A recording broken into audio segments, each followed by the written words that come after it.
La Sociedad Dominica de Medios de Comunicación, Sodomco, presenta A Pensar Más con Rosa María Palacios.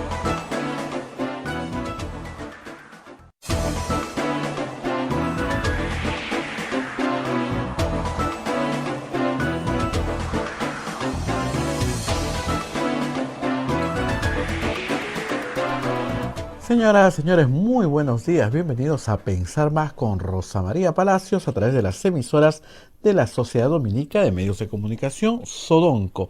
La Sociedad Dominica de Medios de Comunicación está integrada por Radio Santa Rosa en Lima, Radio Santo Domingo en Chimbote, Radio San Martín en Arequipa, Radio Cepagua en Ucayali, Radio Quillabamba en La Convención y Radio Madre de Dios en Puerto Maldonado. También se une otra red de radios amigas, Radio Huánuco en Huánuco, Radio La Voz de Ayacucho en Ayacucho, Radio Pública en Puno, Radio Moro en Ancash, Radio Cumbre en Huancayo, Radio Milenio en Satipo, Radio Estación Solar en Abancay, Radio Oriente en Yurimagua, Radio Los Ángeles en Cajamarca, Radio San Valentín en Lampa, Radio Activa en Cerro de Pasco, Radio Continental en Huanta, Onda Digital TV nos pone en sus pantallas, Fuego TV también nos pone en sus pantallas a través del cable Best Cable 30 y otros sistemas de cable. AM Tagua también nos pone en podcast para que usted nos escuche en cualquier momento del día. Y la plataforma móvil, el Facebook de Radio Santa Rosa, el Facebook de Radio Quillabamba, el canal de YouTube de Radio Santa Rosa y nuestra página web www.radiosantarosa.com.pe. Muy bien, un día bastante agitado el día de ayer y hoy día no va a ser menos agitado. Encima tenemos fútbol. Con esperanza y con alegría recibimos también este día. Ya estamos listos y conectados con Rosa María Palacios, a quien saludamos en este 29 de marzo del año 2022. Rosa María, ¿cómo estás? Muy buenos días. Muy buenos días, Abel, muy buenos días a todos nuestros oyentes y televidentes en todas nuestras plataformas y radios aliadas. Hay mucho que contar, pero tenemos que empezar hablando de nuestros auspiciadores, como siempre. Y comenzamos con la Pontificia Universidad Católica del Perú. ¿Tu hijo aún no sabe qué carrera estudiar? Los invitamos a participar en los eventos virtuales gratuitos que la PUC ha diseñado para ayudarlos a explorar y descubrir su vocación de la mano de profesionales. Suscríbete en eventoscomienza.puc.edu.pe. Comienza a ser grande. Pontificia Universidad Católica del Perú. Hotel La Cuesta de Caima, de la Asociación Santa Catalina de Cena de las Madres del Monasterio de Santa Catalina, es la mejor opción para tu estadía en Arequipa. Lo recaudado por el hotel sostiene las instituciones de apoyo social de las madres que benefician a niños, niñas, mujeres y adultos mayores en estado de vulnerabilidad. Informes en el Facebook e Instagram del Hotel La Cuesta de Caima en Arequipa. Policlínico Ángeles de la Salud ofrece servicios de calidad en salud a precios al alcance de todos. Servicio de rayos X, mamografía, laboratorio de análisis clínico, ecografía, colonoscopía, endoscopía, tópico, farmacia y servicio de ambulancia. Contamos con un staff de médicos de alta calidad y modernas instalaciones con todas las normas de bioseguridad. Las madres dominicas del convento de Santa Catalina contribuyen con sus oraciones por la salud física y espiritual de nuestros pacientes. Calle Andero Peralta, A10, Urbanización San José, Humacoyo, frente a la Iglesia del Sagrado Corazón de Jesús en Arequipa. Colegio Sagrado Corazón Sofiano, 74 años al servicio de la educación de Arequipa, formando integralmente a la niñez y juventud desde la pedagogía de luz y verdad. Colegio Sagrado Corazón Sofiano, formamos en luz y verdad. El Colegio Privado Bilingüe Reina de los Ángeles, situado en La Molina, Lima, tiene como meta la educación en las virtudes cristianas para construir una sociedad más humana, más fraterna y más feliz. El Colegio Bilingüe La Asunción, perteneciente a la Congregación de las Hermanas Dominicas de la Inmaculada Concepción, ubicado en Trujillo, La Libertad, brinda una educación a jóvenes y niños basada en la espiritualidad dominica. Colegio Santa Anita brinda educación católica desde el diseño curricular Luz y Verdad. Es una gran opción a los papás que buscan para sus hijos una educación de calidad con valores. Cuenta con docentes en el manejo de los entornos virtuales de aprendizaje para el desarrollo de habilidades que los alumnos los hagan competitivos en la sociedad. Y finalmente vamos con ASB, Estudio Contable y Auditoría. Es una firma de servicios profesionales con más de 50 años de experiencia. Contamos con una cartera de clientes de diversas actividades económicas, como compañías industriales, comerciales, exportadoras, empresas de servicios, entre otras. Los servicios que ofrece ASB Estudio Contable son los siguientes: outsourcing contable, tributario y laboral, auditoría financiera, estudio de precios de transferencia, solicitud de devolución de impuestos y control interno. Contamos con oficinas en Lima y Cañete. Mayor información en www.asbcontable.com. Muy bien, estos son nuestros auspiciadores todos los días, a los cuales agradecemos mucho, y ustedes también pueden colaborar con nosotros acercando su teléfono, capturando el QR y depositándonos la cantidad que usted quiera a través de cualquiera de las plataformas digitales que están en pantalla. Y bueno, Abel, ¿qué día? El de ayer. Vamos a hablar del indulto de Alberto Fujimori, pero lo vamos a hacer en la segunda parte del programa, así que no se muevan. Ayer ya fue publicado, hay mucho que decir al respecto. También vamos a hablar de lo que sucedió ayer en el Congreso, aunque la verdad muchos quisiéramos olvidarlo. Pero hay algo que es urgente, me están escribiendo de algunos lugares del Perú. El paro de los transportistas y el paro de algunos agricultores, sobre todo en la carretera central, entre Jauja y Tarma, toda esa zona, está afectando seriamente a personas inocentes. Todos estamos de acuerdo en que el precio de la gasolina, bueno, a todos nos asusta. Y sube la gasolina, sube el flete, sube todo.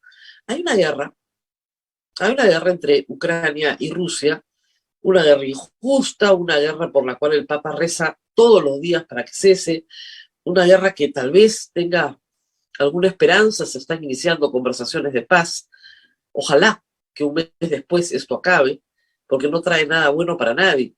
Pero en un mundo interconectado como el que tenemos, esa guerra afecta el precio del petróleo y lamentablemente afecta también, como ya venía afectando, el precio de la urea. Y estos son insumos básicos para el desarrollo de nuestro país. Y todos tenemos que entender que esta guerra injusta y cruel y lejana nos afecta también. Pero de eso no tienen culpa los niños, las madres, los padres de familia, que están varados en las carreteras del Perú desde ayer. Me escribe una persona que conozco que está a la entrada de Cusco, no puede pasar desde ayer al mediodía. Están sentados en un carro. Me dice que el grupo en el que está ella son 32 personas, donde hay mujeres y bebés también, y no los dejan pasar. O sea, yo entiendo la protesta, siempre lo digo, pero entiendan también los que protestan que el prójimo también existe y también tiene derechos, y la libertad de tránsito es un derecho que no puede ser restringido así nomás, porque yo tomo con violencia, ¿no es cierto?, una carretera, quemo, ¿no es cierto?, unas llantas, y resulta que nadie más puede pasar porque yo así lo digo. Reitero, todos estamos de acuerdo en que la subida de los precios de la gasolina es fuerte y nos va a afectar en el bolsillo a todos. Y tenemos un gobierno que no responde frente a esa necesidad. Y que sí, pues, hay que discutir ciertas cosas sobre si se subsidia o no se subsidia la gasolina, por ejemplo, sobre si el selectivo al consumo se reduce o se elimina. Eso significa un buen golpe a la recaudación fiscal. Todo eso tiene que discutirse, estamos de acuerdo. ¿Qué hacer con el tema de la urea y otros fertilizantes? Y efectivamente tienen un ministro de Agricultura que está en cualquier cosa menos en lo que tiene un ministro de Transporte que ni se diga. Y yo me uno a su protesta, pero no me puedo unir a una protesta afectando el derecho de personas inocentes. Tengan un poquito de compasión a los que están tomando las carreteras. Hay personas que primero no sabían y no tenían por qué saber que iban a hacer una toma violenta. Segundo, en las peores guerras, ¿no es cierto?, los niños se respetan, las mujeres embarazadas, las personas enfermas se respetan. Dejen pasar. Como se ha hecho tantas veces, desbloqueen unas horas, que pase la gente que tiene que pasar y vuelven a cerrar. Pero por lo menos tratar de hacerlo. Entiendo que la Defensoría del Pueblo en algunos lugares, creo que en Ayacucho se ha logrado desbloquear ayer. Esperemos que durante el día pues tengan un poco de sensatez, ¿no? El fin, ¿no es cierto?, no justifica los medios, nunca justifica los medios. Eso es una inmoralidad. Entonces, por tratar de tener la atención del Estado que merecen tener y merecemos todos los peruanos, no podemos afectar los derechos de personas inocentes. Esto lo hemos repetido en todos los paros que han habido con toma de carreteras.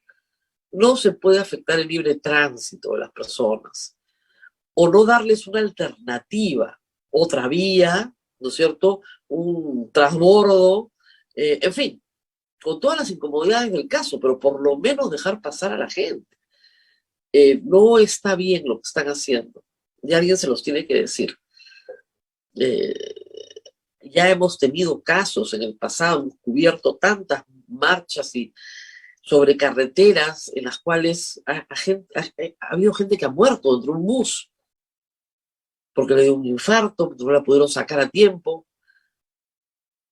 Una cosa es protestar y otra poner en peligro la vida y la salud de otros. La protesta, para que sea legítima, no solamente tiene que tener una causa legítima, sino unos medios legítimos. Y dejar a las personas sin transportarse no es un medio legítimo.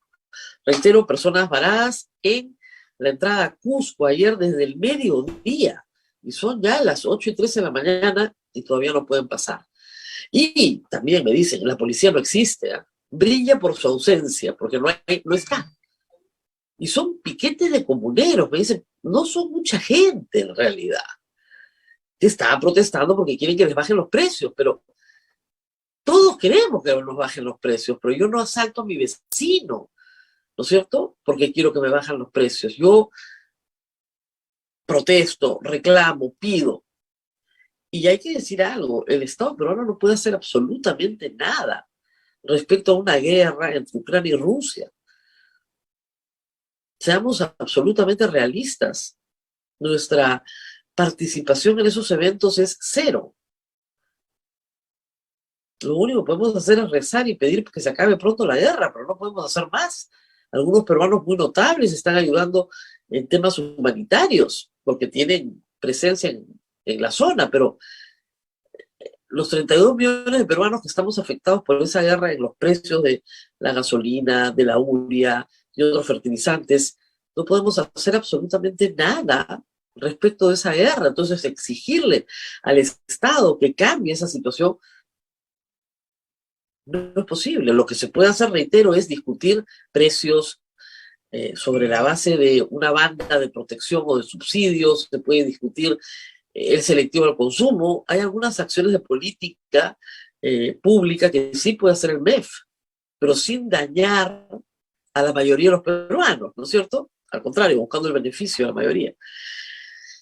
En fin, primer asunto. Segundo asunto, lo contamos ayer al terminar este programa y bueno, la intuición no nos falló, ¿no? Bruno Pacheco y los 3 sobrinos del presidente no habidos. Bueno, yo decía, Choto es grande y las quebradas son profundas, ¿no? Han tenido tiempo, bueno, de más, pero de más. Y esto no es solo protección presidencial, como muchos infieren, ¿no? Yo no voy tan lejos. Cualquier abogado medianamente informado, ¿no?, tiene que haberle advertido a sus patrocinados que en cualquier momento iban a dictar detención preliminar. Yo lo he dicho en este programa. Ya desde el momento que Bruno Pacheco no se presenta a 2 citaciones fiscales, sin excusa posible, sin certificado médico, sin nada que atribuya que efectivamente no podía asistir, su comportamiento denota una falta de colaboración con la justicia. Y lo primero que se mira luego para una detención preventiva, que vendrá después, es la perturbación de la actividad probatoria. Y si hoy en detención preliminar no están habidos, es evidente que en 10 días, cuando termine la detención preliminar, y la fiscal va a pedir inmediatamente que se formalice el proceso, va a pasar a la etapa de investigación preparatoria de inmediato. Cuando eso suceda, va a pedir prisión preventiva. Y no la va a pedir por un mes, la va a pedir por 36 meses, bajo los términos de la organización criminal. Eso lo sabe cualquier abogado. Me extraña que el señor Samir Villaverde y el señor Pasapera no hayan estado advertidos de estos hechos, ¿no? Presumo, tal vez me equivoque, que estando detenidos de manera preliminar, van a ofrecer su colaboración con la justicia. ¿No es cierto? El señor Samir Villaverde ya lo ha hecho antes. Me parece, no, perdón, los señores Pasapera son los que lo han hecho antes en el caso de Gregorio Santos. Así que lo probable, y es lo que pasa normalmente en este tipo de actividades que buscan presionar justamente a los imputados, es que uno de ellos hable o dos de ellos hablen. ¿Quiénes van a hablar? ¿Los que están adentro o los que están afuera? Los que están adentro, ¿no? Porque quieren salir. Porque esos 10 días sirven para sentarse y decir, bueno, muy bien, señora, ¿qué quiere saber? A cambio de mi absoluta libertad. Samir Villaverde es un hombre que ha estado preso 2 años en Canto Grande, me parece, en Castro Castro. Sabe lo que es la cárcel, no se lo tienen que contar. Estuvo preso por un asalto a la pizzería Donatello en Miraflores. Conoce bien la prisión, no creo que quiera volver. Así que contará lo que tiene que contar. Hasta ahora lo ha negado todo, ha dicho que se dedica al negocio de seguridad, que no conoce a estas personas, que no tiene ni idea de qué le están hablando, que participa en actos de caridad pública, ¿no? Pero la verdad es que su historia no tiene pies ni cabeza. Los Pasapera, que son una familia vinculada a la construcción, también tienen bastantes cosas que contar. Reitero, ya lo han hecho antes, probablemente lo hagan ahora también. Y mientras tanto, había 11 personas por orden de captura ayer. Solamente se ha capturado a 3, se han entregado, ¿no?, voluntariamente, y el resto están movidos. Pero los más notables, Bruno Pacheco y los 3 sobrinos del presidente, Hugo, Paco y Luis, que no son Hugo, Paco y Luis, pero Fray, Jan, y me falta uno ahorita. Entonces, están detenidos por el caso Puente Tarata, pero también por el caso, digamos, más allá del Puente Tarata, es adjudicación de obra pública a través del Ministerio de Transportes y Comunicaciones. El testimonio de Carolín López es la pieza principal que ha llevado a la fiscal a organizar los allanamientos, han sido varios días además, y finalmente a establecer al final de esta etapa preliminar una orden de detención por 10 días. Esta complicadísima situación, sí, está muy cerca al presidente, pues. Y eso hay que decirlo, está muy cerca al presidente. Lo hemos reiterado 100 veces, el presidente no puede ser acusado durante su mandato. Pero si finalmente todos los testigos, ¿no es cierto?, señalan la forma en la que ha actuado el presidente, cuál es su grado de involucramiento en estos hechos, lo colocan en el centro de la noticia, bueno, va a ser bien difícil para el Congreso no tener que debatir este tema en esos términos penales. Pero para eso todavía falta mucho, hay que decirlo.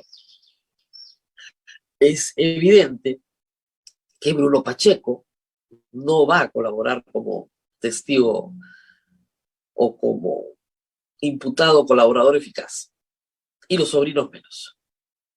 Si no, se hubieran puesto, ¿no es cierto?, a derecho, y no están.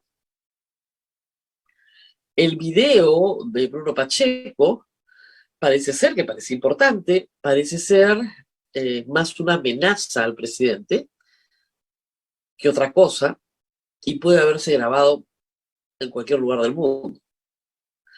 Su aparición la semana pasada en RPP a través de una llamada telefónica también puede haberse realizado desde cualquier lugar del mundo. Puede estar en cualquier sitio. Si se presenta o si es capturado, que también puede ocurrir, la situación del presidente puede cambiar muchísimo. Pero vamos a ver, todavía eso está, todavía ahí hay, como dicen, pan por rebanar, hay para rato. Todo depende, creo yo, de los testimonios de la familia Pasapera o del señor George Pasapera, que es el que ha sido detenido, y el señor Samir Villaverde en esta etapa. De eso vamos a saber en los próximos 10 días, porque no van a ir a prisión preventiva, estoy segura de eso, y van a tratar por todos los medios de canjear sus testimonios, que tienen que tener algo que contar, contra su libertad. Y ya está Karelín López en el mismo grupo, y como ustedes saben, el último que habla pierde, porque ya no tiene nada que decir. Estamos refiriéndonos a casos de construcción de obra pública que pasa por licitaciones y concursos del Ministerio de Transportes y Comunicaciones, sea por Provías Nacional o por Provías descentralizado. A eso nos estamos refiriendo, a ese caso concreto. Muy bien, entonces, toma de carreteras, construcción de carreteras, y ahora nos vamos a el Congreso de la República. Bueno, ¿cómo se los explico? Fue un desastre para el Congreso de la República. Yo ayer decía, señor, estamos en Cuaresma, y yo sé que tenemos que hacer alguna penitencia en Cuaresma, pero esto es demasiado. Y se los voy a ahorrar, no les voy a pasar en el programa que tengo en la República, sí voy a pasar algunos extractos del debate, pero por el amor de Dios, 130 que no saben hablar. Y se supone que es un parlamento, ¿ok? Que no saben leer, porque muchos leen lo que les escriben sus asesores. Y repiten muletillas y muletillas, que el juicio político, que el juicio político. Y decía, por el amor de Dios, 5 soles. 5 soles le doy al que me diga que no hay juicio político en la Constitución. En los términos en los que ellos establecen, ojo, sí lo hay para un presidente que dejó de serlo, no durante su mandato. ¡Qué horror, Dios mío! Pero empecemos por el principio. Primero, se presentó el presidente, y no es por nada, pero su discurso lo había ensayado. De los que ha hecho ante el Congreso, por lo menos lo había leído antes. Lo había preparado. Cortito, yo calculo que debe haber durado no más de 15 minutos, corto, al punto. ¿Quién soy yo? Voy al punto, agradezco, me despido. Muy bien. ¿El punto cuál es? Lo que dijo, fíjense, de las 20 acusaciones, hizo un poco lo que yo he hecho con ustedes en este y otros programas. De las 20 acusaciones, bueno, él sostiene que las que ya estaban en la moción anterior no se podían volver a traer a la mesa. Eso es falso. Acá, y también contradiciendo al abogado, no hay double jeopardy, no hay non bis in idem.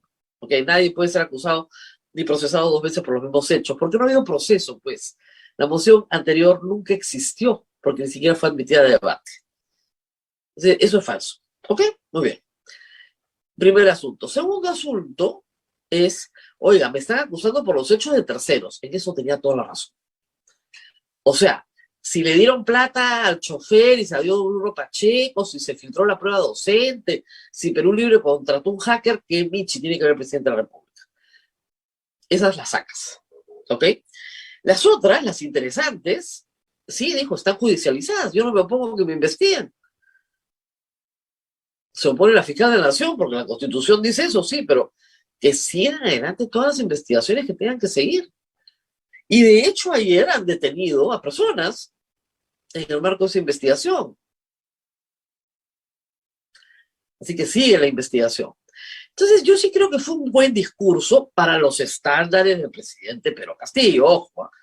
Y creo que ha sido un buen discurso porque lo había enseñado y porque había antecedente, nudo, desenlace, ¿no es cierto? Y había un cierto ritmo, ¿no? Y una explicación. Pero no fue al fondo de las cuestiones planteadas. No fue al fondo punto por punto de las cuestiones planteadas. Y yo esperé que su abogado, que fue pródigo en los latinazgos, qué bárbaro, ¿ya? Del Jus Cogens no pasaba y de nuevo el Don bis in idem, fue pródigo en latinazgos y en referencias históricas, ¿no es cierto? y hablaba de la fundación de la República, no sé, la Constitución de Cádiz, y todo lo mismo por haber, pero tampoco fue a los descartados los puntos que no le competen al presidente, no fue al fondo de cada punto. Es decir, por ejemplo, el señor presidente sí conoce a Karelyn López, pero la conoce de una manera informal, porque fue referida por el señor Bruno Pacheco, fue testigo de una reunión en la cual ella solo estuvo presente, pero no abrió la boca, y cuando el señor presidente quiso efectivamente contactar al señor Bruno Pacheco, le dieron el teléfono de ella, que era la intermediaria. No es su amiga ni su conocida, pero sí tiene una relación en estos términos. Y paso a explicar. Tiene una palabra de eso. Nada. Entonces sí, claro.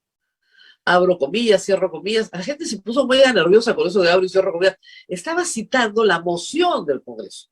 Estaba contestando la moción. Entonces, pero no iba al fondo del asunto. Y habían asuntos también muy interesantes que no fueron tratados en la moción. Yo creo que lo más sólido que hay contra Bruno Pacheco son los WhatsApps con el jefe de SUNAT. Y eso no estaba en la moción. Y del testimonio de Karelyn López hay una recomendación que proviene directamente de él, del presidente. Una que es de Bruno Pacheco, pero otra recomendación viene directamente de él. Y sobre esa se pudo haber preguntado. En fin, mal hecha la moción. Lo hemos dicho varias veces acá. Pero en fin, eso fue.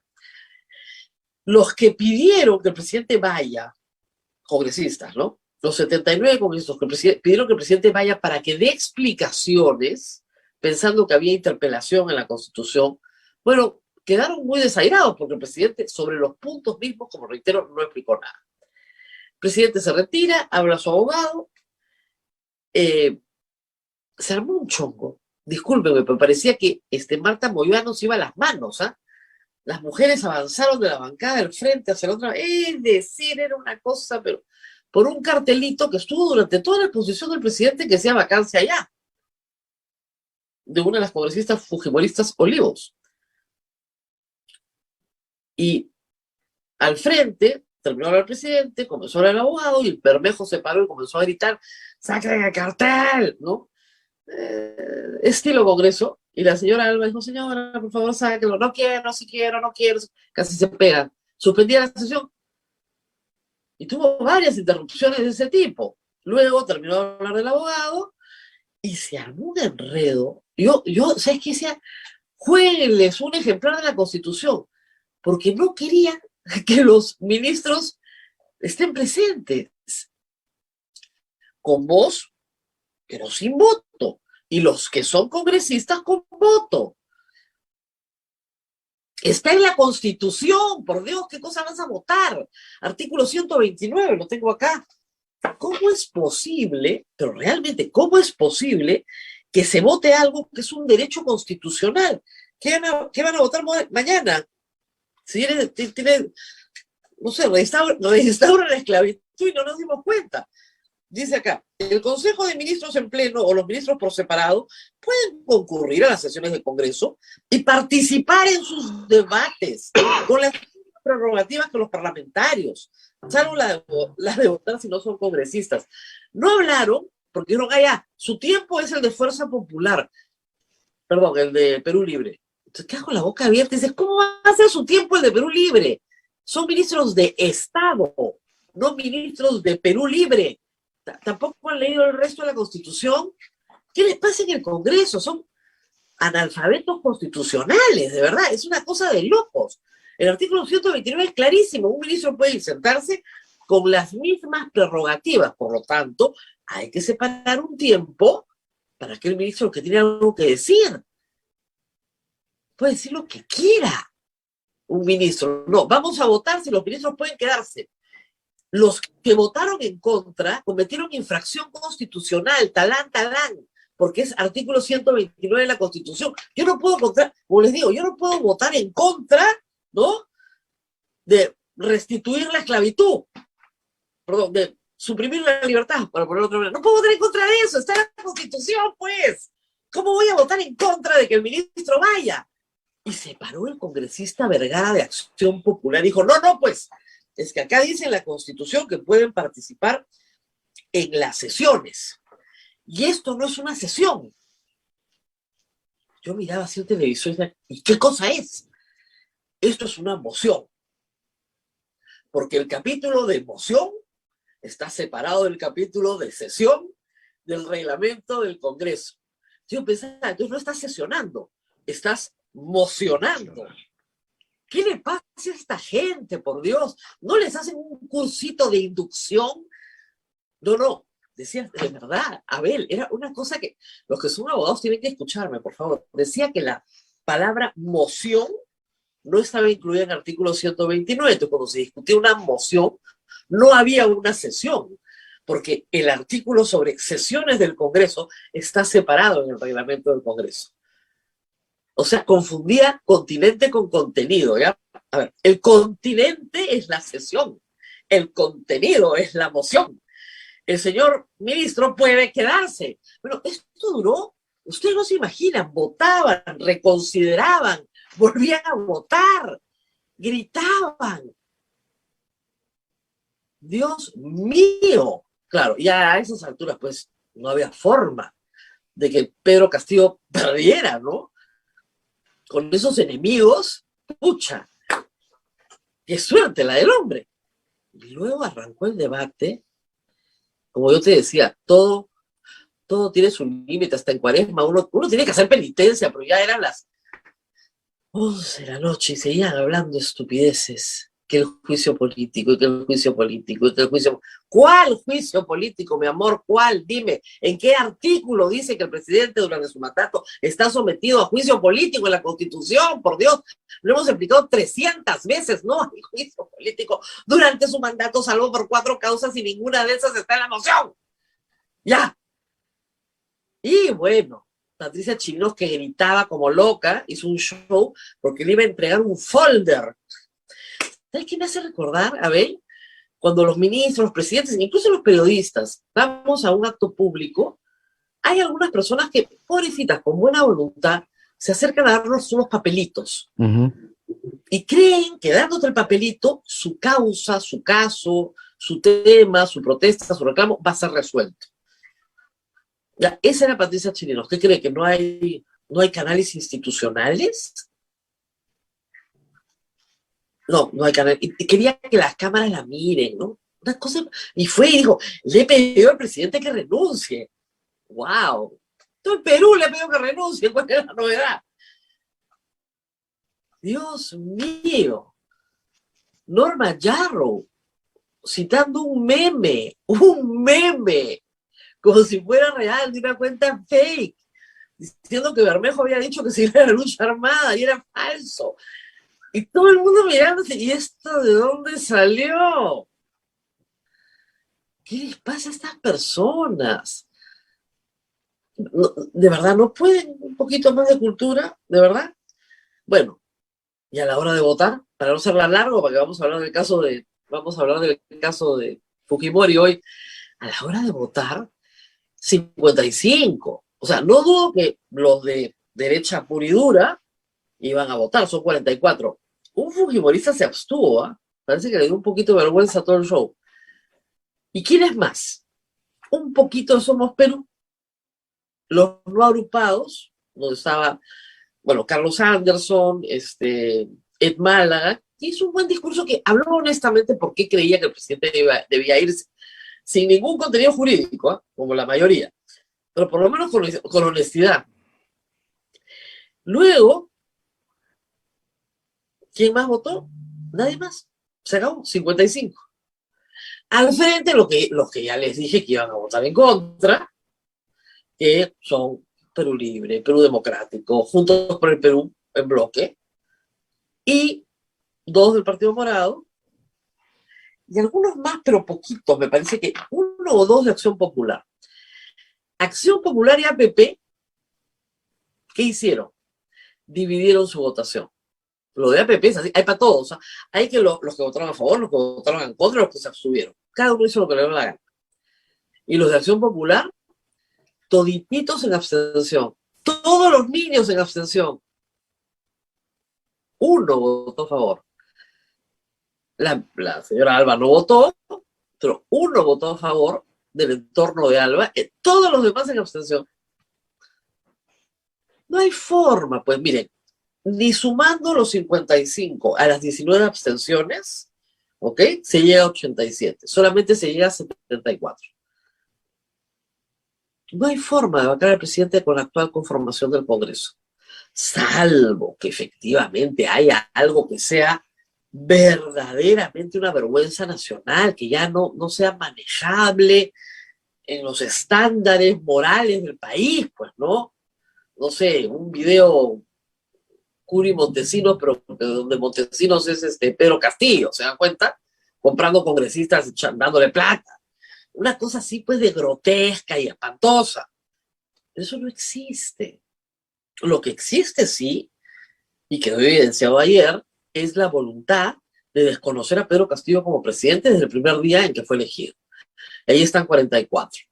Hay otro grupo yo creo que de 10 que de buena fe consideran que es un absoluto incompetente y que no debe ser presidente de la República. Pensamiento que comparte la mitad del país, ¿eh? Yo también creo que es un absoluto incompetente, no estoy en eso. Pero todo lo demás que le pusieron encima, lo único que ha significado hoy es, en la evaluación ejecutivo-legislativo, ¿quién estuvo ayer peor? El legislativo por lejos. Pero por lejos.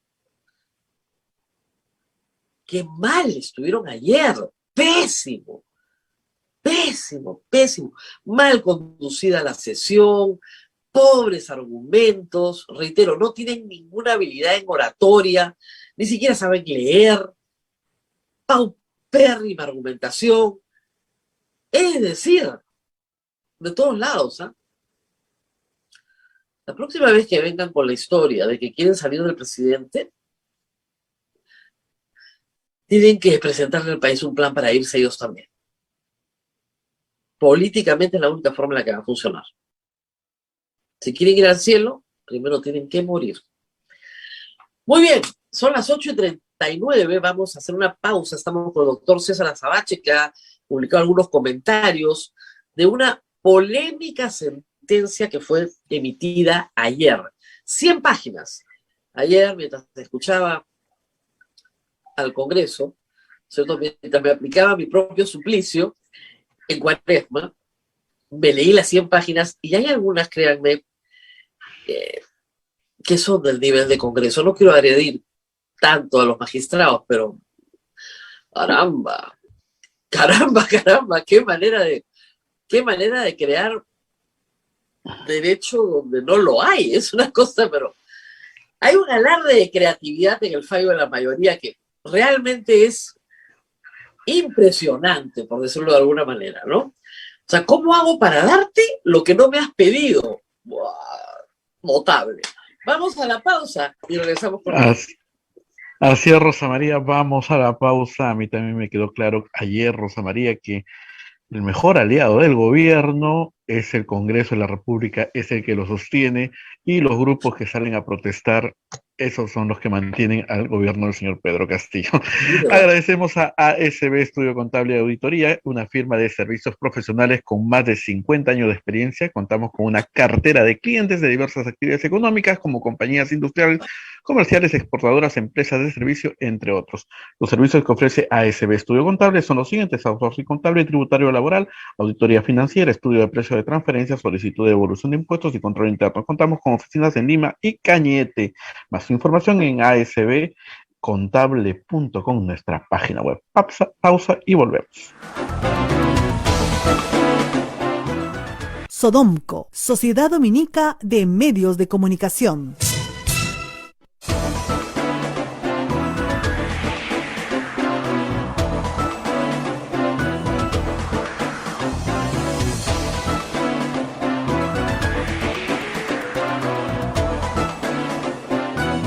Continuamos con A Pensar Más a través de las emisoras de la Sociedad Dominica de Medios de Comunicación. Rosa María ya se encuentra con el doctor César Azabache para analizar la coyuntura política y el indulto, la resolución del indulto que salió el día de ayer. Rosa María, adelante. Muy bien, para que los que no lo saben, lo sepan, ayer publicó el Tribunal Constitucional finalmente la sentencia. La sentencia total tiene 100 páginas, pero no el voto de la mayoría, ¿ok? De la mayoría de 3 más 1 con voto dirimente. Esa es la ponencia del doctor Blume, 9 paginitas, y página y media del doctor Sardón y página y media del doctor Ferrero, y ahí tienen lo que ha resuelto el Tribunal Constitucional. La doctora Marielena Ledesma ha presentado 68 páginas tirándose abajo lo que ha dicho la mayoría.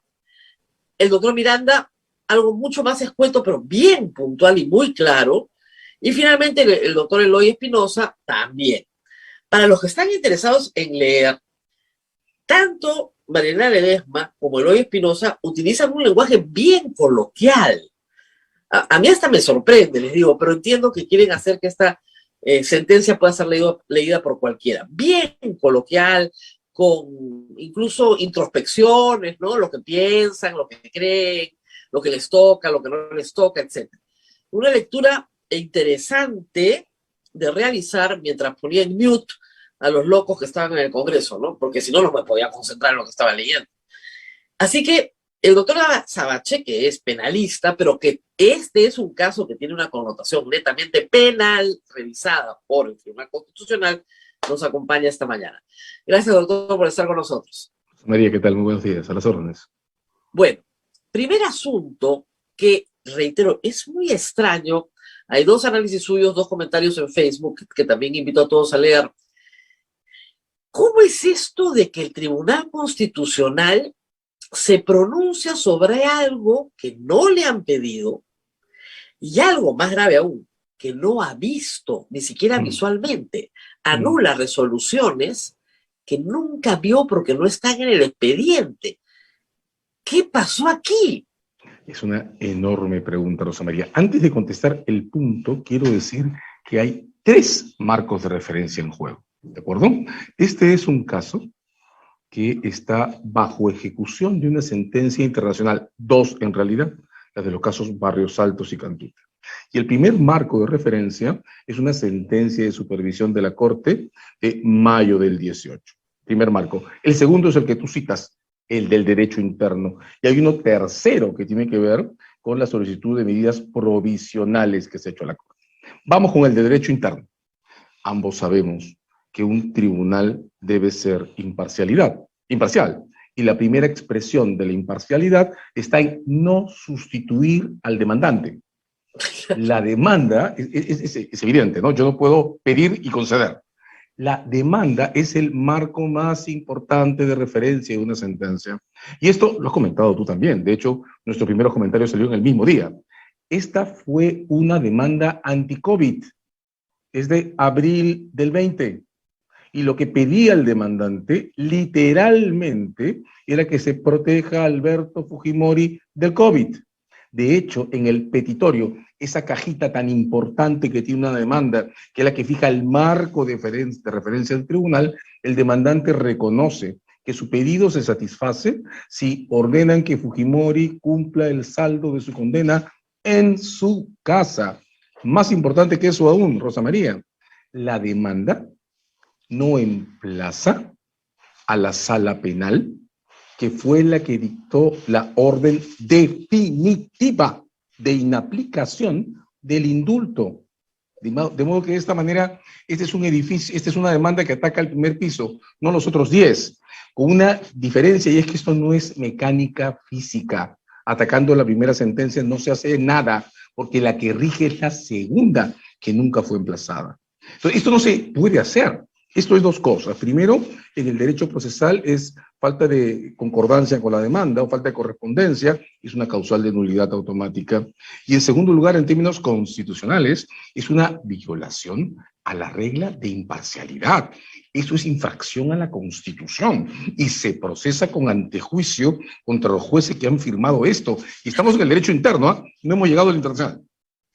Claro, acá el problema, hay que explicarlo de nuevo, es que los jueces actúan creando una narrativa, los jueces que le han dado la razón a Fujimori, que no está solicitada en ninguna parte más que en su propia intención de excarcelar a Fujimori.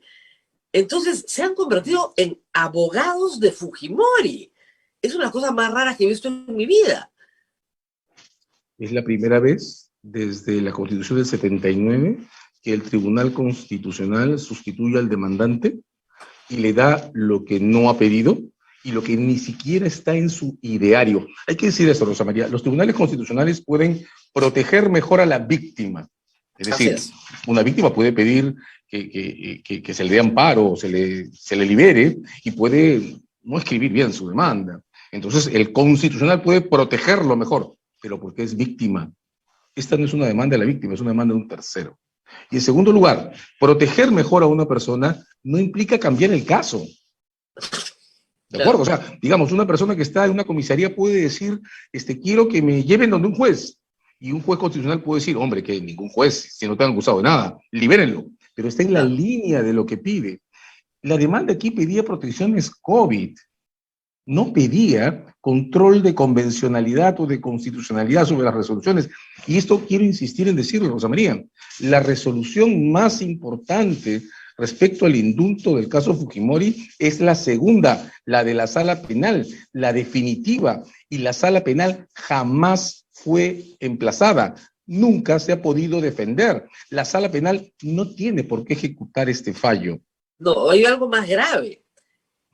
Los magistrados ni siquiera han tenido a la vista la resolución que han anulado. Y eso lo dice Miranda, Ledesma y Eloy Espinosa. No hemos revisado, ni siquiera la hemos visto. No hemos visto el expediente de indulto, no hemos visto las resoluciones. Lo único que tenemos es el cuaderno del habeas corpus. Y claro, hay una cosa lo único que no queda... es el habeas corpus, que habla de Tupac Amaru y Bolognesi, y lo que tenemos es la disposición de mayo del 2018 de la Corte Interamericana, que nos ha sido notificada. Nada más. Y lo peor ¿Cómo es que estamos anulando una resolución que no hemos visto? Y a eso todavía hay que agregar más, porque hasta donde entiendo, eso no lo he visto claramente comentado en los fallos de la segunda minoría, digamos, la que ha ganado la primera minoría del TC. Los desestimatorias de esta demanda se refieren al COVID y a las mejores condiciones de protección que tiene Alberto Fujimori en una celda individual, en un penal personal. De modo que el caso, en su historia, ha sido sobre el COVID. Todo era COVID y de repente se convirtió en otra cosa. Ahora, lo que señalan los magistrados, como tú dices, de la primera minoría, es que la Corte Suprema era incompetente, porque no son jueces de ejecución penal. Ellos no son los jueces de ejecución penal, por lo tanto, jamás debieron haberse pronunciado, y esto lo descubre súbitamente el Tribunal Constitucional 4 años después, jamás debieron haberse pronunciado sobre la materia, porque en realidad le tocaba al juez penal ordinario, y la Corte Suprema, que ya juzgó y ya terminó de juzgar, no le corresponde velar por el cumplimiento de la sentencia. Por lo tanto, no es sede para discutir estas cosas. Nula la competencia, ¿no? Nulo todo, por lo tanto. Dos errores, ¿no? Desde 1991, en nuestro sistema, el juez de ejecución es el juez que interviene en la primera etapa del procedimiento. De modo que el juez de ejecución de la sentencia de Fujimori es el juez supremo especial. En segundo lugar, como comencé recordando al principio de este comentario, este es un caso que está sujeto a la ejecución de sentencias de la Corte Interamericana, de modo que el marco de referencia está en la Corte. Y en la sentencia de mayo del 18, la Corte declaró que tanto el Estado como las víctimas habían reconocido, estábamos discutiendo en ese tiempo el indulto de Kuczynski, que el indulto de diciembre del 17 podía ser sujeto de control constitucional y convencional, es decir, bajo la Constitución y bajo la Convención Americana, tanto por jueces constitucionales como por los jueces penales a cargo del proceso. El Estado lo dijo ante la Corte. Eso crea una vinculación ante la Corte que, digamos, en inglés, porque tiene una sola palabra, se llama estoppel. En el derecho español se llama vinculación con actos propios. O sea, el Estado no puede decirle ahora a la Corte que no, ya no, o sea, ya los jueces ya no son competentes, ¿ya? Ya no puede decirlo porque está sujeto a un marco de cosa juzgada internacional que habilitó en mayo del 18, o reconoció la habilitación en mayo del 18, de la competencia tanto de los jueces constitucionales como de los jueces penales. De modo que esta sentencia no soporta el control de ejecución en el procedimiento internacional, no tiene cómo. El otro punto de la sentencia, de nuevo la minoría, es que todo es indultable. Y además, dicen algo que es notable, ¿eh? Que en el Perú no hay marco de bloque constitucional sobre restricción al indulto, lo cual es francamente Falso, lo que es falso. falso. El secuestro agravado, No tiene el indulto. homicidio, la violación de menores no es No, tampoco tiene indultable indulto. No, por no. ley. No, pero además, de nuevo, ¿no? Un caso que está en ejecución de una sentencia internacional, además del marco legal, que como bien notas, está prevaricado, porque es el texto expreso y claro de la ley. Sí hay bloque de control al indulto. Además de eso, tiene el texto expreso y claro de la sentencia de mayo del 18. Y en la sentencia de mayo del 18, la Corte ya dijo, para considerar un indulto por razones humanitarias, en casos que comprometen graves violaciones a los derechos humanos, nota al pie, sobre los que yo, Corte, ya he fallado, el Estado tiene que considerar las obligaciones de la Convención Americana, el estado de las reparaciones, el quantum de la pena cumplida, el estado de salud del beneficiario, pero sobre todo, lo dice literalmente, la posición de las víctimas. De modo que no se puede proceder en esta materia, supervisada por la Corte, de espaldas a las víctimas. Y, Rosa María, perdóname, esto sonará tonto, pero este procedimiento constitucional no tiene audiencia a víctimas. De modo que este no es el camino para hacer nada respecto a Fujimori. Por donde quieras, por donde lo veas, vamos al tercer plano de las cosas, en cualquier momento puede salir una decisión de la presidencia de la Corte Interamericana, creando un status quo, o un standstill, como le querramos llamar, si queremos una cautelar de no innovar, porque lo que se han pedido son provisionales, como le llamemos, una orden y no ejecutar nada hasta la audiencia de supervisión el 6 de abril.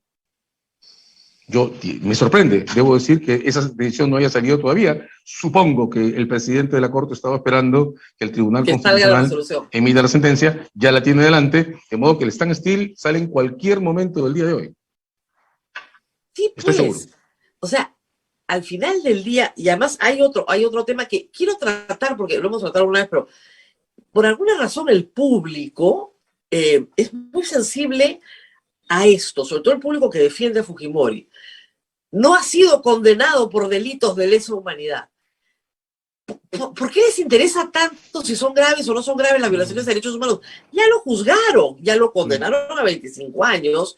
En nuestro ordenamiento jurídico no se llama la palabrita lesa humanidad, pero sí son todos los agravados, o sea, secuestro agravado, homicidio agravado, todos los agravados que en la jurisdicción internacional se llaman crímenes contra la humanidad o crímenes muy graves, ¿no es cierto?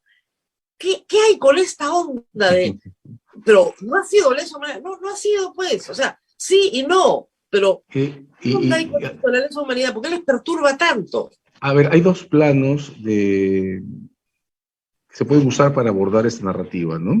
El primero es la de la eterna confusión de la que hemos hablado tantas veces. Los crímenes políticos, por ejemplo, que forman una excepción para extradiciones, no están en ninguna ley, ¿correcto? Y sin embargo son crímenes políticos, ¿no? Los crímenes de odio no están en ninguna ley y son reconocibles como crímenes de odio. Entonces hay categorías que usamos todos los días en derecho que no son legales en el sentido de hijas de los códigos, sino analíticas en el sentido de producto de estudio y comprensión. Hay una dimensión en la que los crímenes de lesa humanidad ocupan esa función, como los crímenes de odio, como los crímenes políticos. Hay otra, claro, la construcción tiene doble uso, hay otra en que la construcción es legal. ¿De acuerdo? Y hay una intención aquí que en realidad fue derrotada en el año, me parece que fue el 2008, cuando se aprobó la Convención sobre Prescriptibilidad de Crímenes de Lesa Humanidad. Claro. El Congreso tuvo la gracia de incluir una cláusula diciendo, pero solo rigen para adelante. Bueno, la Convención de Crímenes de Lesa Humanidad dice, señores, es una cuestión de jus cogens, funciona en el derecho internacional claramente desde la posguerra, pero desde el siglo XIX, de modo que esta convención se aplica sin límites de tiempo. ¿De acuerdo? Lo dice textualmente la convención, es su cláusula principal, y el Tribunal Constitucional tuvo que recordarle al Congreso que esa disposición de la resolución legislativa de aprobación no es constitucional, contradice el convenio y no es admisible. Eso es el plano legal. En el plano del lenguaje, Rosa María, la narrativa es más dura. La narrativa tiene que ver con un mito que intenta mantener el discurso sobre la prescripción por el tiempo de los crímenes de los años 80. De modo que no solo se insiste en esto por Fujimori, esa narrativa está instalada desde que la transición comenzó. Es una narrativa que tiene por objeto, que se ha expresado, por ejemplo, en los 2 intentos que tuvo el Congreso en tiempos de García, por declarar la prescripción o la prescriptibilidad o la posibilidad de hacer prescribir los crímenes de los 80. No es sobre Fujimori. Fujimori, digamos, los quienes simpatizan con Fujimori se apropian de esa definición porque también les sirve y la reproducen. No tiene sustento Pero ya está constitucional condenado. O sea, Fujimori ya está condenado. ¿Qué importa la prescripción? Ya No tiene solo- una condena. No ya solo la está cumplió. condenado, no solo está condenado, sino que además está condenado con una supervisión internacional que ya declaró, lo hizo expresamente en varios altos, luego eso se ha repetido en otras sentencias, que en casos de graves violaciones a los derechos humanos, la Corte no usa como propia la definición de crimen de lesa humanidad, porque es otro marco de referencia, en caso de graves violaciones a los derechos humanos, la prescripción no se puede usar. De modo que en realidad es una narrativa ya solo simbólica. Ya solo Lo que se tiene que entender es lo siguiente, y creo que la doctora Ledesma hace un poco de memoria al principio de su resolución. Si tú formas un grupo militar de aniquilamiento de personas, ¿ok? Y esa formación recibe apoyo logístico, armas, movilidad, plata, órdenes de un comando interno, ¿ya? Para aniquilar personas y desaparecerlas, eso se llama graves violaciones de los derechos humanos. Sí, o sea, claro, hay que entender eso. ¿No? Y ya está, ¿no? O sea, ese es un caso que ya está establecido en la Corte. O sea, Está, porque Antún de Barrios Altos, bueno, los secuestros de Dyer y Gorriti fueron tratados en la Corte Suprema del Perú, pero son secuestro agravado. Y el secuestro agravado también está en la Corte. Pero, digamos, además, es bien paradójico, porque yo entiendo la discusión que va en paralelo en el caso del Frontón, donde todavía sigue, ¿de acuerdo?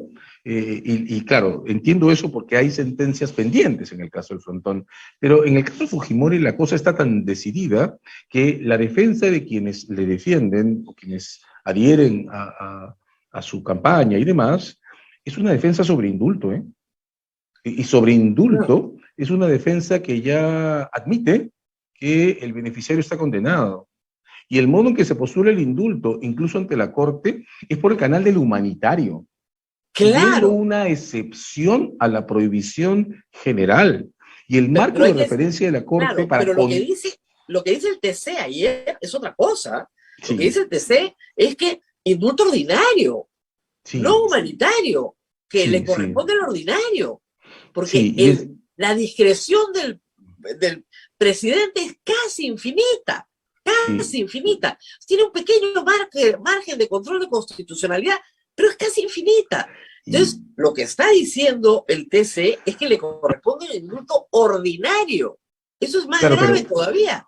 Sí, gravísimo, porque está nuevamente fuera del marco de la sentencia principal que regula este asunto, que es la de mayo del 18 de la Corte, y de nuevo es ultra petita, porque ni siquiera quienes defienden el indulto a Fujimori intentan transitar esa puerta. Lo que intentan decir, y esto es cierto, es que no es ante la convención imposible indultar a Fujimori. No lo es. Claro. Y la Corte ya ha dicho que no lo es. Lo que la Corte ha hecho es listar el precio que Fujimori tiene que pagar para poder aplicar ese indulto. Y ese precio supone reconocimiento, responsabilidad, reconocimiento de las víctimas en su exacta condición y un procedimiento abierto a ellas, no hecho a espaldas de ella. Y lo que el tribunal ha hecho es regresar al esquema original de invisibilización de las víctimas, usar un proceso en el que ni siquiera está la sala que ordenó que no se aplique el indulto, usar una demanda, que ni siquiera es esto lo que pide. Y además, cosas rarísimas. El doctor Ferrero cita el caso de las Brigadas Rojas. O sea, ¿qué tiene que ver? Yo leía esto y me sentía como con el señor Vergara, ¿no? Entre emocionando y sesionando. Y decía, ¿qué tiene que ver esto, por el amor de Dios, las Brigadas Rojas? O sea, lo que añaden el doctor Salvador y el doctor Ferrero no añade nada. Es un desastre. De hecho, debo confesarte que yo todavía estoy dando vueltas a por qué hizo la cita de las Brigadas Rojas. Supongo que se refiere a la excarcelación de ancianos. Pero eso no tiene nada que ver en absoluto con lo que está en discusión en este caso. Digamos, si esta sentencia se hubiera dictado en mayo del 20, tampoco tendría ese texto. En mayo del 20, lo que tendría que haber ocurrido, si es que cabía, es que alguien diga, yo no lo creo, me habría parecido rarísimo, que incluso las condiciones especiales en las que Fujimori está alojado en el penal de Barbadillo, incluso ahí está el riesgo COVID, no sé cómo, pero en fin. En fin, si alguien hubiera dicho esa barbaridad en mayo del 20, uno habría discutido, hombre, pero ¿cómo se expone en una celda individual, en un penal individual? Pero Fujimori seguía cumpliendo el saldo de condena en su casa. Hasta ahí es hasta donde llega la demanda. No llega a revitalizar el indulto y menos a anular una resolución de una sala que jamás ha sido emplazada, y como tú dices, lo han notado los vocales de la segunda minoría, que han emitido una sentencia que no estaba a los ojos del tribunal. Ahora, una pregunta que es bien dura, pero ojo, tenemos derecho de crítica a las resoluciones judiciales.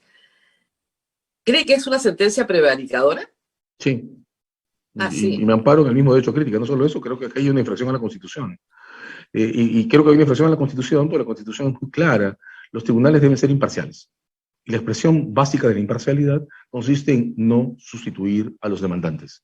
Y en este caso se ha sustituido a los demandantes. La segunda regla constitucional que está infringida es la de intangibilidad de las cuestiones judiciales, no invasión de las cuestiones sometidas a los tribunales. Aquí se ha anulado la resolución de una sala a la que no se ha emplazado, a la que no se ha ofrecido ninguna oportunidad de defensa, ni el procurador del Poder Judicial tenía cómo saber que el tribunal planeaba atacar la resolución de una sala que no fue emplazada en la demanda.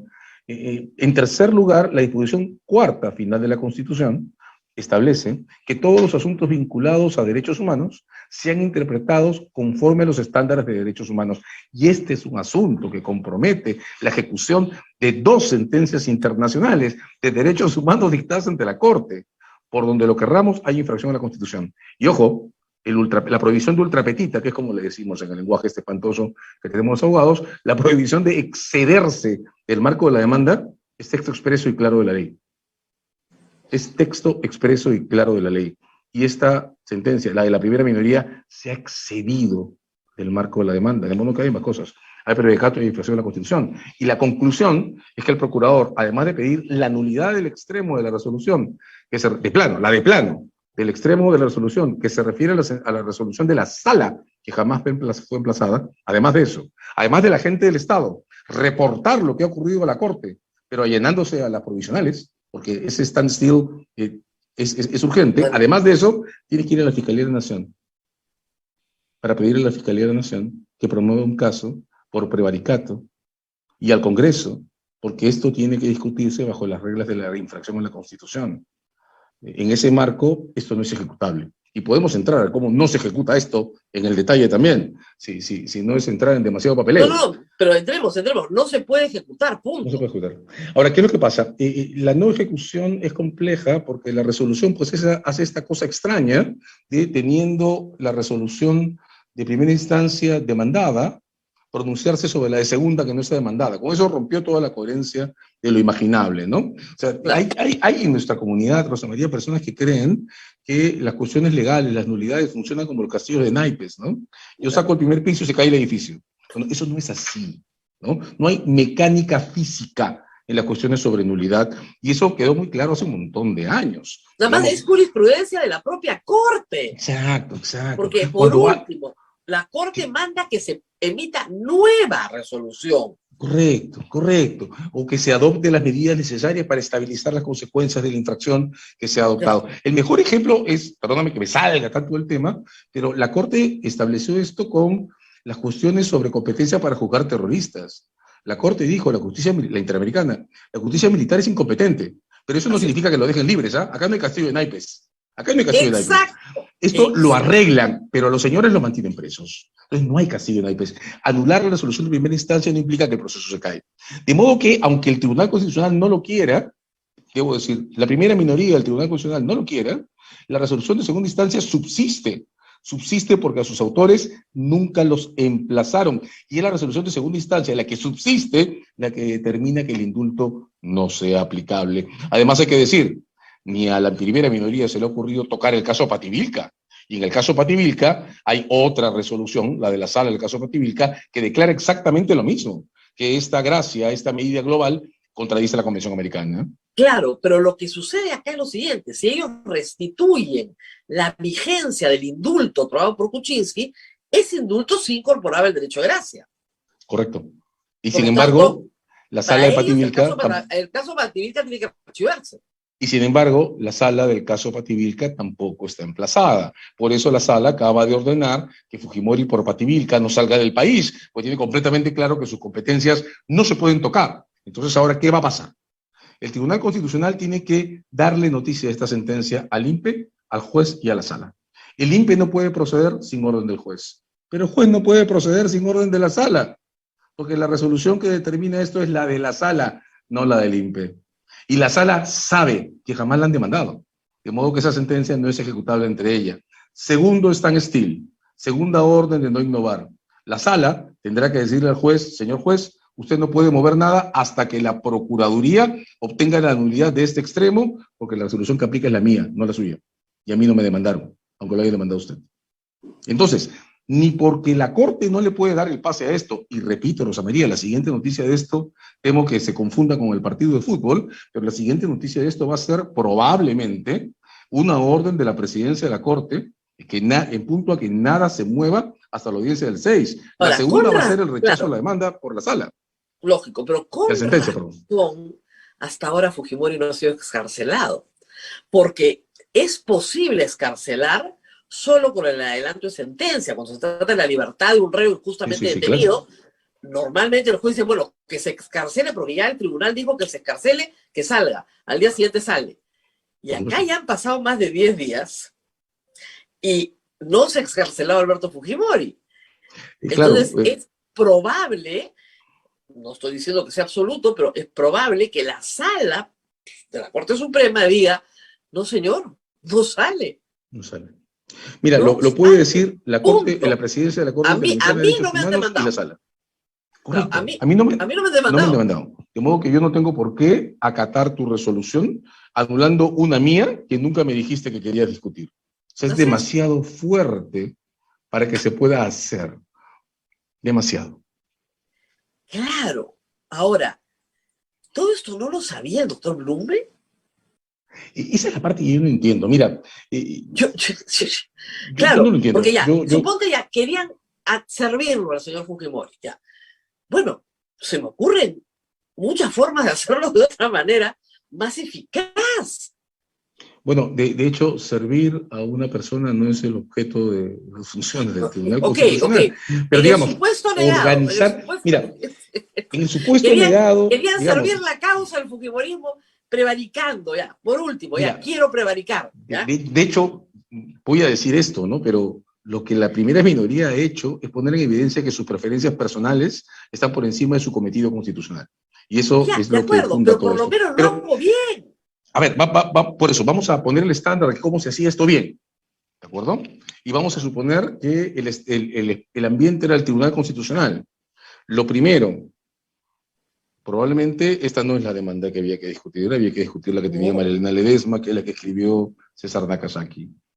En el marco de la Convención Americana y en el marco de la sentencia de mayo del 18, aunque esto sea inusual, esa sentencia tiene efecto interpretativo, conforme a la cuarta de la Constitución, la cuarta final, a la audiencia había que llamar a las víctimas, porque la Corte Interamericana ha ordenado que nada de esto se discuta sin incluirlas en esa audiencia, con las víctimas, probablemente con Nakazaki, con un amigo Curie, porque evidentemente se hubiera movilizado a la comunidad internacional entera, había que volver a discutir no esta demanda, una otra que esté completa. Voy a presumir que la de Nakazaki sí lo estaba.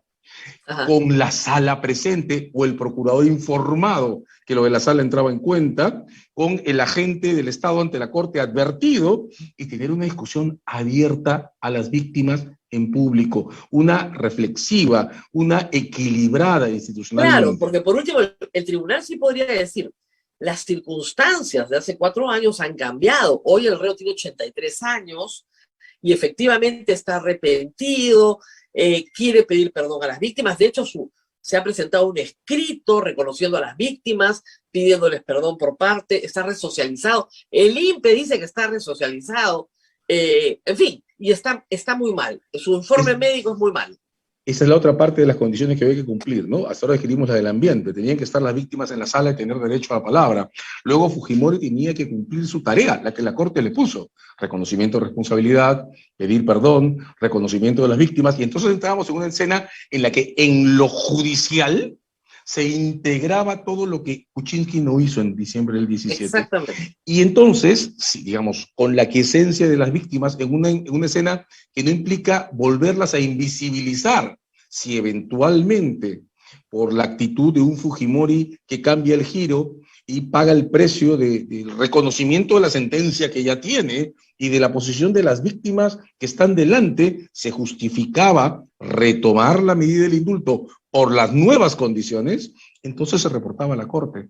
Y en la Corte las víctimas habrían dicho, sí, yo estuve en esa audiencia, se ha procedido delante mío. O sea, no es tan difícil, Rosa María, hacer las cosas por eso sin a mí, invisibilizar a las personas. claro, a mí me llama muchísimo la atención, por eso te digo, el supuesto negado, vamos a decirlo así, de que querían ayudarlo, ya, prevaricando, ya, pero por lo menos lo haces bien. No haces algo que te lo van a tumbar en 15 días. Dicho exactamente eso, ahí es donde viene el colateral perverso.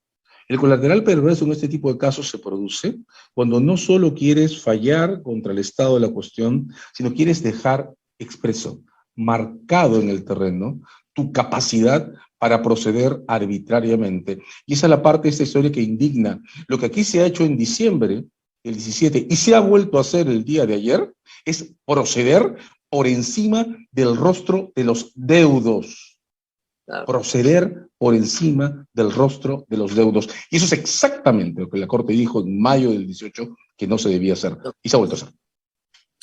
Muy bien. No sé si hay alguna pregunta, Abel, de nuestros oyentes, de nuestros televidentes. Para mí el caso es bien claro. Yo los invito a todos los que tengan curiosidad a leer. Hay algunas partes que sí son bien complicadas, pero el lenguaje, les digo, de la doctora Ledesma y del doctor Espinosa es muy coloquial, y van a entender. Se van a perder un poco en el tema de las competencias, toda esa parte es un poquito complicada, pero después yo creo que van a entender claramente lo que está diciendo el doctor Azabache, que es bien claro, pero para mí es clarísimo. Abel, no sé si hay alguna pregunta.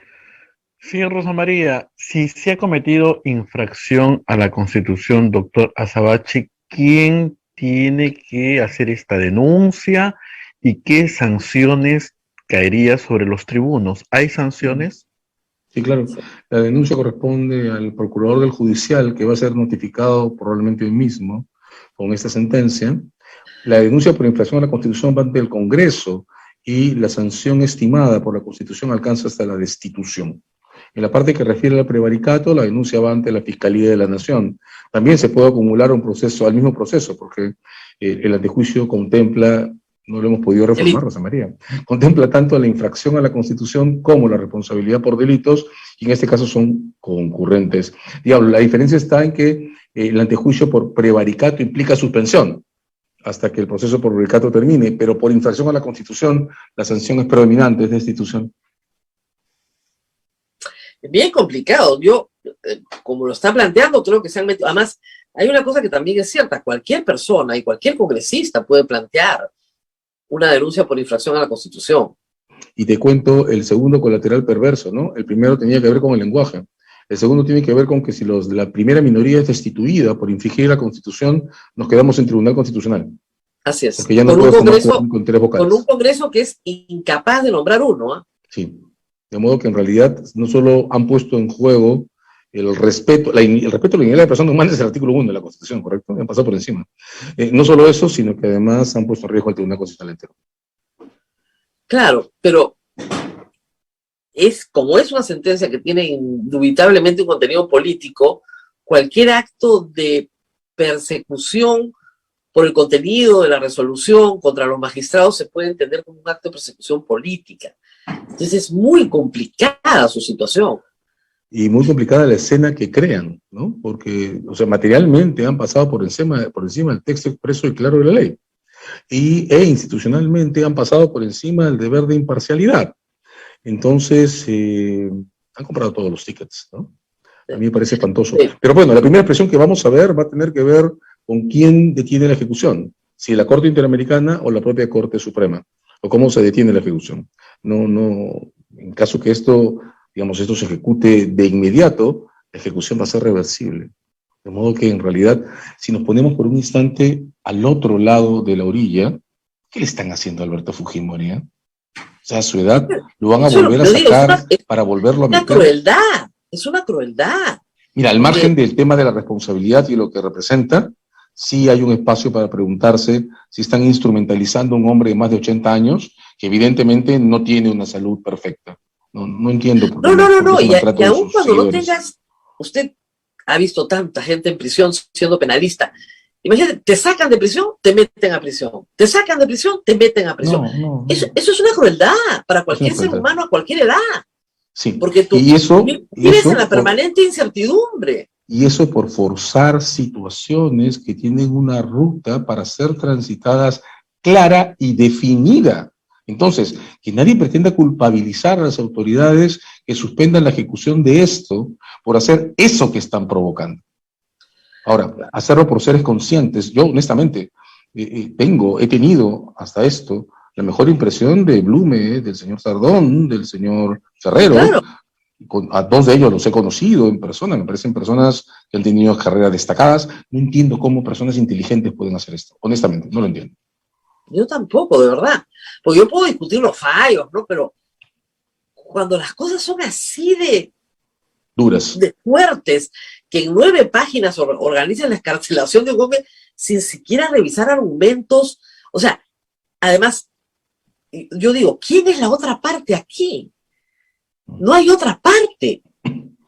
Es el abogado que se presenta oficiosamente, desaparece de la escena y los que litigan son los 3 magistrados del Tribunal Constitucional contra una Corte Suprema que no es, contra una Corte Suprema que no es emplazada.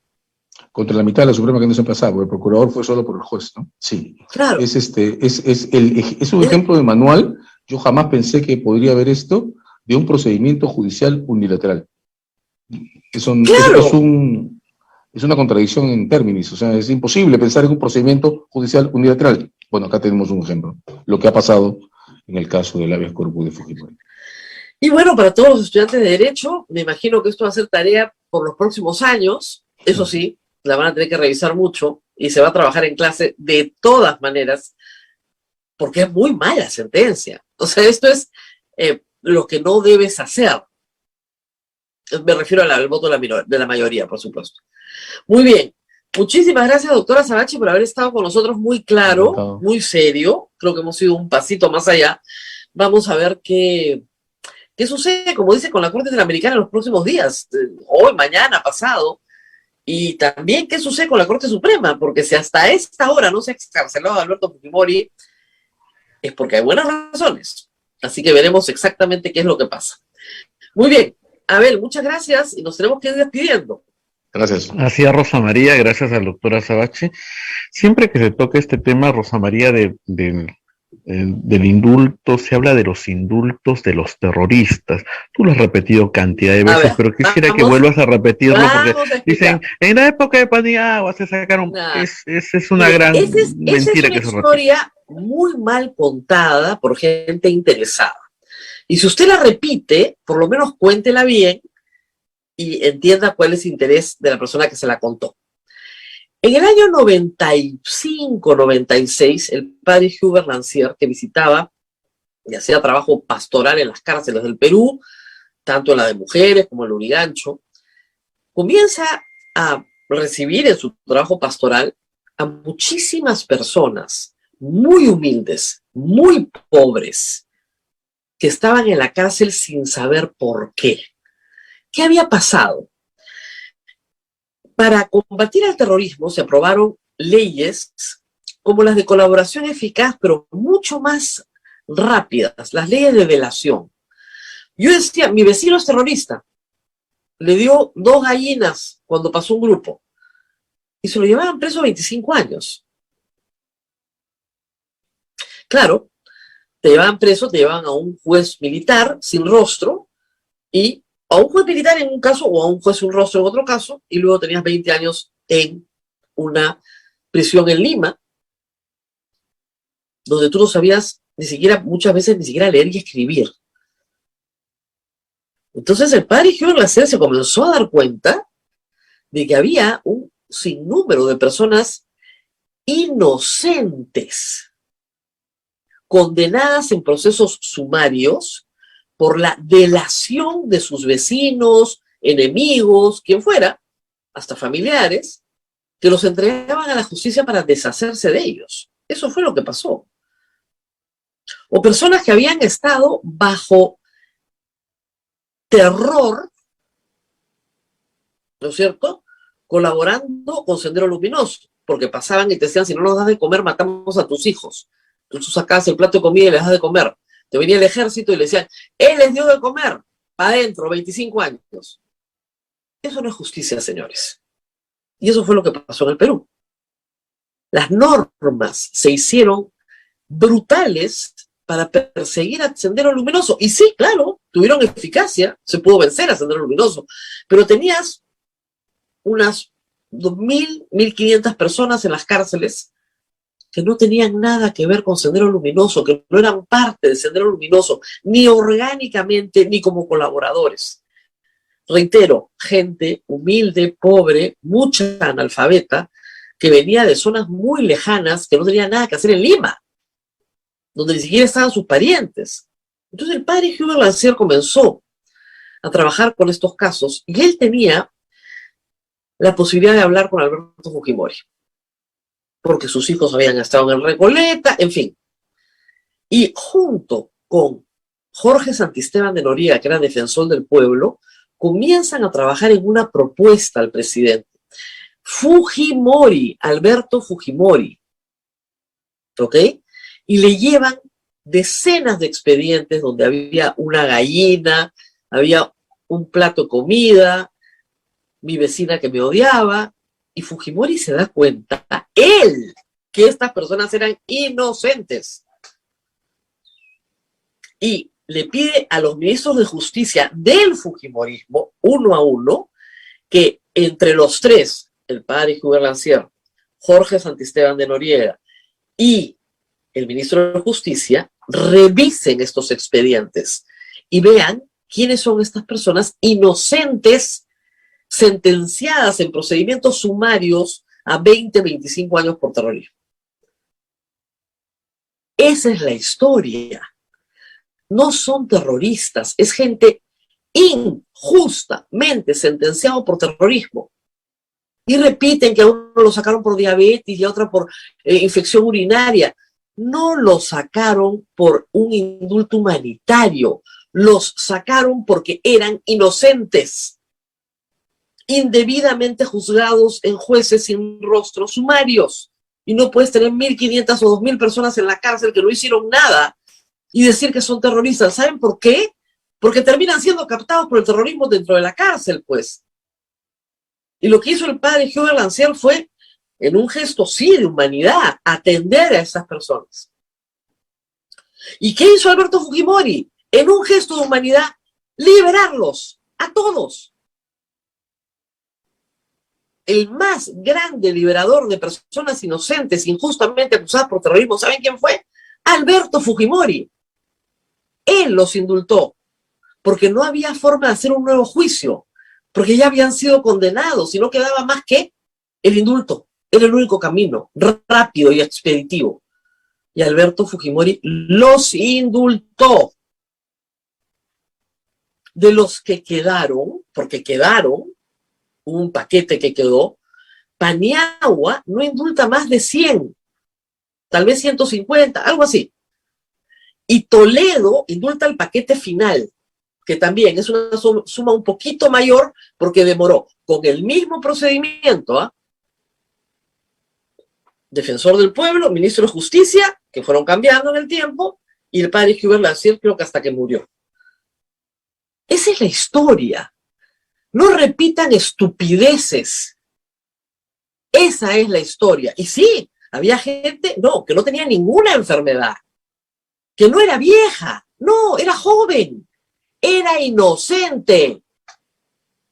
La metieron a la cárcel siendo inocente, y el que lo reconoce, el que los indulta, es Alberto Fujimori, su líder. Entonces déjense de tonterías. Esta estupidez la repetía Marta Chávez y Luz Salgado contra Diego García Sayán. Todo el tiempo, el liberador de terroristas. Y cuando se sentaron y vieron los números, no volvieron a abrir la boca, pues. Porque el que había liberado, entre comillas, a los terroristas era Alberto Fujimori. No el régimen de Paniagua, donde Diego García Sayán fue ministro de Justicia 7 meses. Dejen de repetir. ¿Saben qué? No le hacen bien a Alberto Fujimori. Si quieren ayudar a Alberto Fujimori, ya les hemos explicado 100 veces cómo sacarlo de la cárcel. Si lo quieren ayudar de verdad. 100 veces les hemos explicado cómo sacarlo de la cárcel. Pero no quieren, pues. Quieren esta narrativa política, ¿no? Y no entienden la verdad de lo que estoy explicando. Creo que me he excedido en el tiempo, ya van a ser 9:30. ¿Les quedó claro, Abel, o los trolls siguen fastidiándote?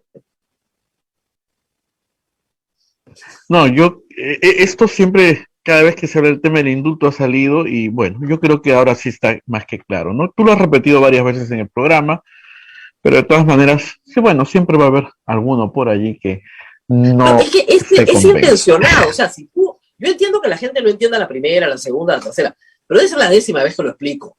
¿Ya? Sí, sí. Entonces ya, si no lo quieres entender, yo no puedo hacer absolutamente nada. Pero dejen de repetir estupidez. Miren, una persona que me habla de los terroristas liberados por Paniagua y Toledo, porque liberaban terroristas todos los días, yo simplemente ya lo dejo de escuchar. Desprestigia su discurso. Desprestigia su expresión. No desprestigian su opinión. Cuando ustedes opinan con conocimiento de causa, su opinión se prestigia. Puede ser diversa, puede ser opuesta, pero tiene fundamento. Lo que no me vengan es a opinar diciéndome que Alberto Fujimori nunca indultó a alguien condenado por terrorismo. Por favor. Y si queremos hablar de indultos en el Perú, podemos hablar de San Alan, ¿no? Porque ese sí indultó a 5.000 personas.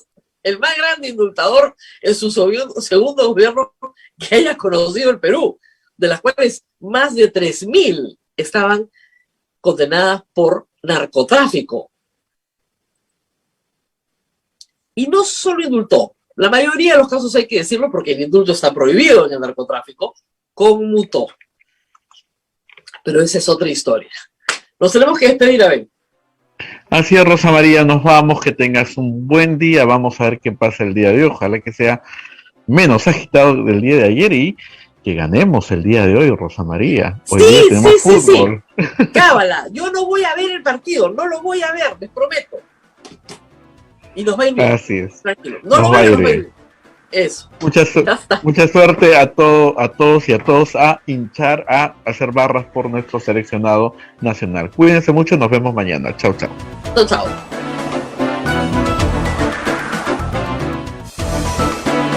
Hasta aquí, A Pensar Más con Rosa María Palacios.